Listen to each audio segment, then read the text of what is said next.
Alright guys, I'm back. We're going to be doing basically a Python mini-series, just about some of the more advanced things about Python in the Blender game engine that I haven't seen much else anywhere else. So, um, also we're going to show you what I'm working on, which is basically a flow chart, so you can get a high-level understanding of what scripts control what, and hopefully this won't change much, but as time goes on it might. But we're starting with the basic level overview right here, and we have our little key over here, I think is what it's called, and it just shows objects are squares, scripts are this shape, variables are that shape, classes are that shape, functions are that shape, and this is child of, and it points toward the child, and sensors. And then it's kind of set up like the game logic, and then adds a function class here. So kind of, sort of. These are our sensors, and our sensors feed into our objects, and then a lot of times the objects have scripts attached to them, and then the scripts themselves have functions and classes in there that feed back too. So essentially we have our main body box here, and then the child of the body box is our FPS camera, which is our viewport, what we see. And let's go a few steps into here, but the FPS camera has an arms box, and then the child of the arms box, down the line goes to the gun armature. The gun armature is where I'm currently setting these variables right here that say the clip size of the current gun and the total clips. So essentially that's saying I can fit 8 shotgun shells in it, and your person can carry a total of 100 shells or whatever. And then the fire button sensor feeds into that gun armature as well, and that just says when fired it's going to play or do stuff on the gun armature. And then a rather important thing here is player move fire right now is what it's named right now. I'm getting away from the underscores and stuff, but that is our main Python loop, period. So, and you need it to loop at a certain time because you don't want it to only loop through the Python script when you move or do something you want to be constantly looping through. So I have an always sensor set to pulse mode or true pulse mode, and I have it set to 10 logic ticks currently because I think that if I have it set to every single logic tick, it's going to slow down performance.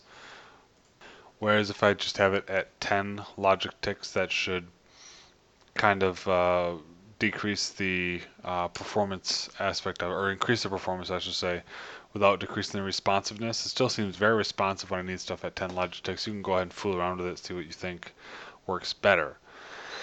Then I have separate scripts for weapon.py, HUD.py, that just controls the heads-up display and the weapon. And then I have it. I'll show you later, but I have them imported into this main script, so they're imported. I don't have the arrows for it yet, essentially. And then I call either the class or the HUD update from the main Python script. Also, there's currently, there is in PlayMoveFire, there are built-in functions just defined at the top of the script that are called later in the main script, and that's just to clean things up for now. I might try and separate them out into player move functions or something, but we'll see how easy it is to pass variables back and forth, and if we want to do that. So those are currently internal functions to that, and they are of course run every 10 logic ticks as well, since they're called. And anything, of course, that is called in that main script, even if it's not attached to an always sensor, will be pulled every 10 seconds. Then we have our muslook.py, which runs constantly, and our menu functions, which only currently runs from our menu. And that's the basic overview, just getting started there. I did start going into a little bit more depth of the Python stuff itself. So again, 10 logic ticks. This is our only Python controller length, so everything goes as imported into there. So I do have a little initialize function that's only run once on initialization of that script. So and that actually sets our weapon. The current weapon gets the current weapon. I think I will have a sensor that will push into our Python thing here, because there are other sensors pushing into this besides that always sensor. There is the keyboard sensors pushing into that as well. So, but I think I will have a keyboard sensor that pushes into there that when we swap weapons, it will call the weapon.py again, and then we'll go through the whole, um, set get the weapon, and then create the weapon if needed, and then start the weapon, send it back, and send it from weapon.py to player move function or player move fire.py. And so currently at the top we have just import weapon, and then everything we need to get, like we can do weapon.get weapon, weapon.start weapon, and that calls the thing there. And currently the way it gives information between these scripts is a return variable. It actually returns a list. So I think I changed these things to L, but anyway, it returns a list of the values that I want, and I can pull them out in this, because otherwise if there's something defined in weapon.py, it's not automatically pulled into that. You have to actually return it, like with most languages. So, um, and so that's currently how I do it. There is another option I'm exploring. I'm not sure which one is speedier or better, but there's global dictionary where you can just store the variables there, and I think that's just going to be easier for most things. You just store the variable in the global dictionary and pull it out whenever you need. I'll show you an example of that when we take a look at our HUD.py in a little bit more depth, because that's where we change a lot of the heads-up display variables like current ammo count and all that. So. And then we have our bullet and we're gonna redo bullet force.py and all that later. But and essentially then there is we import bullet hole, and then we can call any functions we need. Although I don't think we really call many functions there, but that defines like the bullet drop and the bullet spread, that sort of thing. So. And it gets the weapon spread from this weapon.py up here, which is pulled in there, and then that's pulled in. So it's all a beautifully complicated way of getting things done that is annoying to learn. So, and that's the flow chart that I'm working on currently, because I think that will help, especially if you're perhaps a beginner and you want to know how everything should flow together and how things work. So hopefully once I get that fleshed out a little more, I will post that for you guys to see in my blog. All right, so now we're going to go on to, I have another Blender thing open. I'm going to go ahead and close that. Let's start taking a look at the scripts that we have in here. And this is, pretty general. I mean, we aren't going to recover Python things that I have already covered. But we will cover, so if you want those, just watch the previous tutorials, but we'll try and cover some important aspects regarding script control and variable control, passing it back and forth. The first script we're going to look at is the player move fire.py, and I believe since we've last seen this has grown a lot. I've done a lot of bug changes or bug fixes. There's been a ton of updates to this. Oh, and you know what? Let's go ahead and just show you what we've got going on here. So since the last game, of course, is going to be jerky, and I really should just record this on a nice actual recording. But we have gotten bullet drop. As you can see, the bullets, it's very rudimentary. I have to come up with an actual algorithm to do it, but I'm not very good at that, so it's taking a little while. You can see the bullet spread is randomized. Right now I have, I think, 5 shells. And you notice from up close the bullet, it's more bullet spread. There's not really bullet drop. And I use the red laser again, comes in very handy because it sees where you're actually pointing, so you can see how much bullet drop you're actually experiencing. So hold on. So you can see there's a little bit more as you go, as you fall off the edge. Also, you notice we have a heads-up display in the lower left-hand corner. There will be a heads-up map, like just a little map to show you where you are. Although in game, that's probably only be shown if you pick up a map, because my current game type is such that it's kind of a maze thing. So I want the map to be like a sort of extra hidden that you get randomly. You notice on the lower right-hand side, this is sort of kind of based off the Battlefield 3 heads-up display. And currently, the shotgun is very nice in the fact that it shows you exactly how many shells you have left on the right-hand side, and then on the left-hand side is how many shells you have currently chambered in. and I think the SPAS 12 is 8. I'll have to look that up to be sure. But so right now we have 8 in the chamber and then 10 on us. So then above that is going to be the health bar, currently at 100%. And then as it goes down, it'll show the percentage. And I'm not sure if I'll have regeneration or not, but we'll see. And the G is just going to stand for grenade because that's the way Battlefield 3 had it. I might change the G to an actual icon. We'll go ahead and see. And I will do an up. I think my next tutorial will hopefully come soon. It will just be a little bit on the heads-up display, but I want to finish that mini map before I do that. Although the mini map, I think I'll just post a link to a great tutorial that I found on it. But we'll see because I might want to make a few changes. So, all right. Well, that's a long-winded explanation of what we got going on. So, other than that, not a whole lot has. Wow, that's a bug. There's a shell outside of the chamber.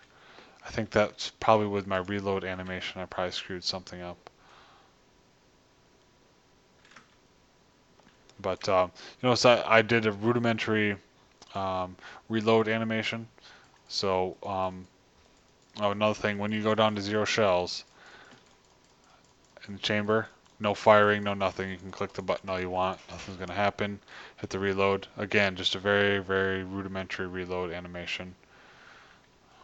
And then you can fire when zoomed in. Again, absolutely nothing. And then you can hold, since it's a shotgun, I actually like the part where you can hold down the reload button and it'll just keep reloading, or you can reload once and it'll reload one shell. So, but once you use up all your shells, nothing. It stops firing. It shows 0, 0 on there. So, should be, pretty good to go. So that's what we've been working on so far. Let's go ahead and exit out. Go back to previous, and let's go back to our move fire. And then at the top again, we have currently functions are defined here. That's because you do have to have them at the beginning, so when you call them in the script, they don't have to go, where are they? They just know they're already in the front because they've been loaded in. So I have the reload function, check reload state, fire, check fire state. These two were just added, the reload and reload state. Um, check fire state, iron sight, crouch state, and run state. And these are all things that are usually called at least once or twice in my script, which cuts down on the total number of lines that I would need. So, and of course allows it to sort of separate it up, helps keep it, easy to manage. So that's not one massive script. So if we'll go here, we can see from BGE import logic game logic. I already had that. And then from HUD, which is just our HUD.py, import HUD update. And then we just import our entire py script here, import bullhole, and import weapon. Then when you do import these things, a lot of the variables you have to set in the actual main Python. I'll show you an example of that later when we get to this is our bullhole.py. And this is our initializing script. This is our one-time stuff. It's not run every loop, which is great because it can't be, because that would break things. So I just have a variable set up, the if not gun init variable. It's set to 0, and then at the end or at the beginning, sorry, we change the gun init variable to 1, and then it does not run until you stop the game or that variable changes. So, all right, and this right here is our weapon stats list, and that's from weapon.startWeapon. So we're calling the weapon.py, and then inside of it, we're calling the start weapon function. So if we go to weapon, actually I'm going to do it over in this one so I can I'll just move it over. Hold on. All right. This is our weapon.py, and we're calling start weapon right here. This is what we're calling. Alright, so this is triggered after weapon change, in this case when we first start up the first weapon. It's going to do weapon equals get weapon. Now get weapon is interesting. Took me a little while to get this working correctly, but we get our current scene and then our arms rig, because we know the name of our arms rig is going to be F arms rig. And then we're going to get the children of the arms rig. And then I had the hardest time getting this working, but I posted on the forums, figured out. For C in child list, if C dot name for equals wep, then return C. And it's going to return the name of the child, whatever the child is of our arms is going to be the actual name of our weapon. And that's hopefully how I will be able to get the name of our currently equipped weapon. Now, I might run into issues with aim bullet, which is at a small mesh at the end of my shotgun currently, where the velocity, all the bolt location, everything is all centered around that. So that might be an issue that I'll have to figure out. Because if I switch weapons, I'm going to have to deparent the aim bullet and then reparent it to the new weapon. I'm going to see if that's easy or if that's logical. I might have to post on the forums again, so that might change. So just keep that in mind. So currently, weapon just gets the weapon. So and then currently, if spaz is in weapon name dot name. So weapon name dot name. Yeah. Oh, sorry. Lost my train of thought there. Get weapon. This is a return. It returns the value there, and so when we say weapon name equals this function here, get weapon, the return value is what weapon name is. So if spaz is in weapon name dot name, and that's another thing. It took me a while to figure that out, but so if it contains spaz, because the return value is C, which you can't just say what in weapon name, that won't work. You have to do weapon name dot name, like C dot name here. You have to do weapon name dot name. It's the type of variable it is, I guess. So if that's true, we're going to go to spaz 12. We're going to create weapon, which is a class here. Class create weapon. Um, and I would recommend watching a video about Python classes to get to know it a little bit, because I definitely don't quite have my mind wrapped all around it either. I just followed an example of just a regular Python class and then did it this way, and I think I'm starting to understand what's so good about it, but well, I'll let you watch that yourself. So essentially we're saying spaz12 equals create weapon. So that's going to call create weapon. So that's going to do all of these things to it. And so that means that it's going to define the weapon name itself is whatever you're passing. So it's like your own self. Self.name is name. So weapon name right here. Spaz12.weapon name spaz12 shotgun. So this is when we're calling spaz12 dot weapon name. So spaz12 equals create weapon. So that's it. This is it. Spaz12. So when we say spaz12 dot create weapon name, that's calling the class of spaz12 and it's saying the weapon name is spaz12 shotgun.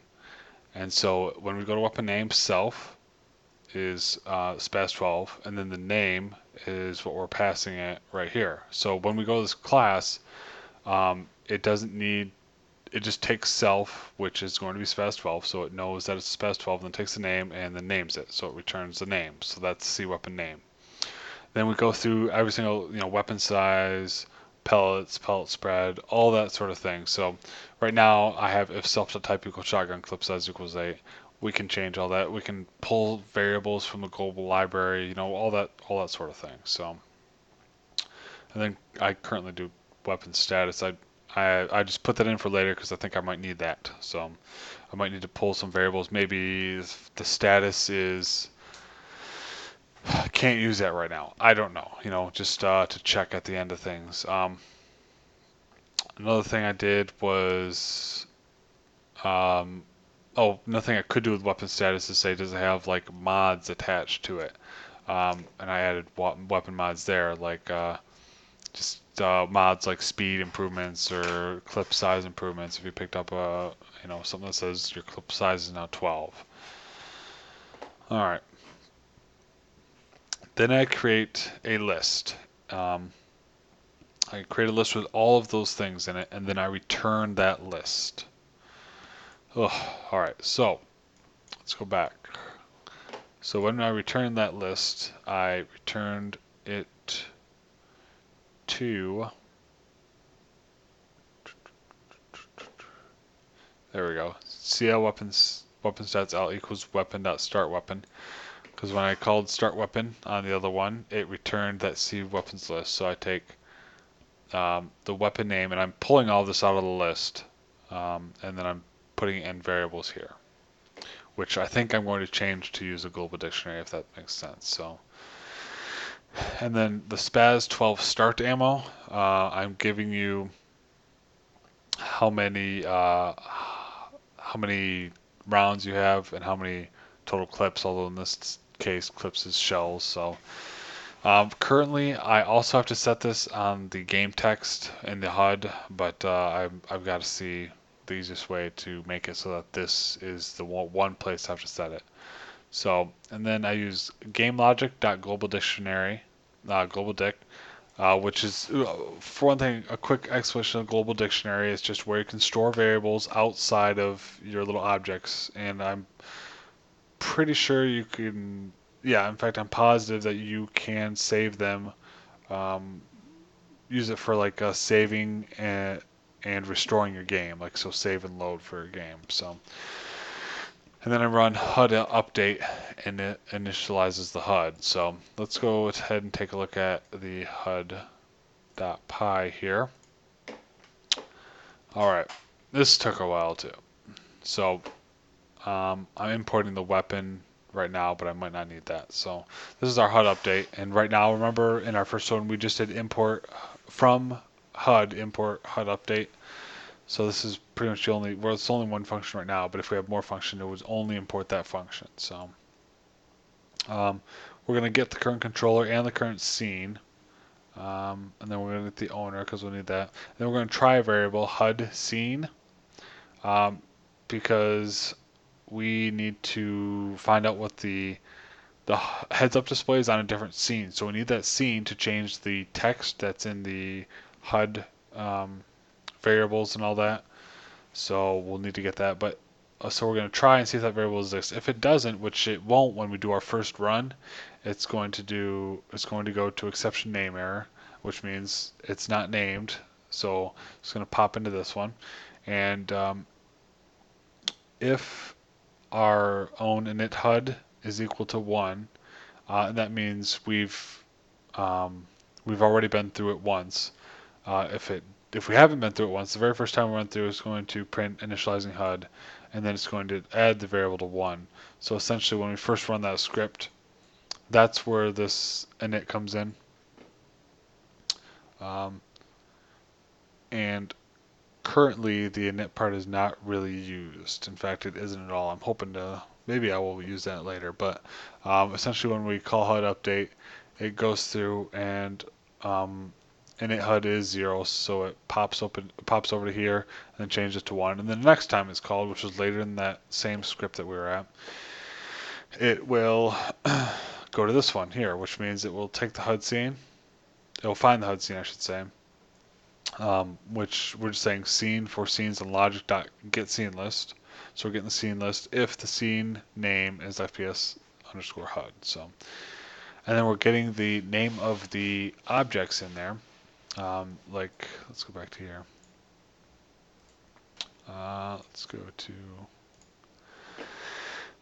the name of this. We're getting these two text objects because we're going to need them because that's the ammo and stuff like that. So we're getting those two. And here is where the global dictionary comes in very, very handy. We're finding SPAS12 ammo equals logic.globaldictionary.get SPAS12 ammo. And let's go take a look back at this. If you notice here, SPAS12 start ammo we set here, and then we did gamelogic.globaldictionary SPAS12 ammo. You see there the brackets there, SPAS12 ammo equals SPAS12 start ammo. So we have these two things stored in the SPAS12 ammo object in the global dictionary. So when we call it back, all we have to do, we didn't have to, because if we didn't do it this way, we'd have to send a value in the, when we call the function, we'll have to send that value through there, and it's just a lot of work and a lot of stuff you have to remember. And if you have to change something, you got to change a bunch of stuff, and you got to add a bunch of stuff, and it can get ridiculous, I think. So I really think global dictionary is the way to go. But what we're doing is we're doing logic.globaldic.get spas12 ammo. This time the rounder brackets there, um, whatever those are called. And we're getting spas12 ammo, and we're saving that. So now the global dictionary has that in there. So, and then I usually just print it out so that I know for sure. Then if action equals single fire, I'm just putting that in future when I'll probably have like a double barrel or a double action or something like that. Or with the Spas 12 actually, it has a automatic instead of single fire where you can pretty much hold down the trigger, I think, and it just boom, boom, boom, boom, boom, boom, boom, fires it out that way. So we're saying if the action equals single fire and we have ammo, because we do need to have ammo in there, ammo is not equal to 0. Spaz 12 ammo, that's our dictionary right there. And then we're grabbing a variable from the dictionary, which is ammo instead of clips, and we're subtracting 1. And so that will make the 8 into a 7 when we first start. And then we're changing, obviously, the ammo clip text object text equals spaz 12 ammo. And as you can see right here, text integer 8, so that's our text variable. So that's what's getting changed. That's literally what's getting changed. And this is the thing we had to set to 8 initially, and I'm not sure how to do that. I'll figure out how to do it. I'm sure there's a way. So we're setting that to what our current ammo is right there. And else, if our action equals, oh, I'm sorry, there's where action is used. Okay, action equals single fire, action equals reload. That's how we're updating the HUD. So if our action equals reload and our clips is not equal to 0 and our spas 12 ammo, our global dictionary ammo, is less than 8. So you can't do this reload thing. You can't hit reload button if you have a full clip. So then you're just going to take your clip, subtract 1, and then you're going to change the text for clips, and you're going to add one to your current ammo because the shotgun, so a shell, and then you're going to change the ammo text on that. So that's pretty much how we update the heads-up display. All right. And of course, once again, we're making liberal use of the actual dictionary here. I mean, it comes in really handy. All right.